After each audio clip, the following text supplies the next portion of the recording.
Aktivitas manusia pada dasarnya digerakkan oleh maksud-maksud tertentu atau meanings agar kita bisa memahami dan menjelaskan suatu aksi atau aktivitas.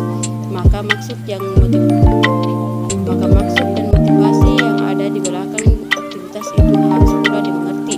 Weber mengidentifikasi beberapa tipe aktivitas yang dibedakan oleh maksud yang ada di belakangnya, yakni efektif, tradisional, nilai rasional, dan instrumental rasional. Tindakan yang rasional semacam ini diyakini Weber sebagai mode aktivitas yang dominan dalam masyarakat modern.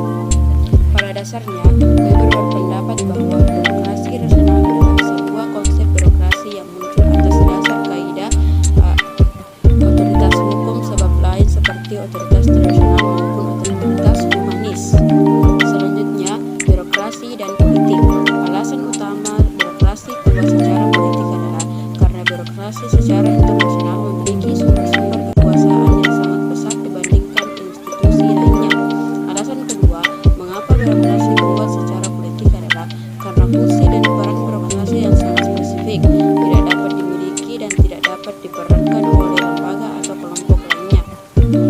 Baik, sebagai kesimpulan, birokrasi merupakan struktur tatanan organisasi, bagan, pembagian kerja, dan hierarki yang terdapat pada sebuah lembaga yang penting untuk menjalankan tugas-tugas agar lebih teratur. Birokrasi ini dimaksudkan sebagai suatu sistem otoritas yang ditetapkan secara nasional oleh berbagai macam peraturan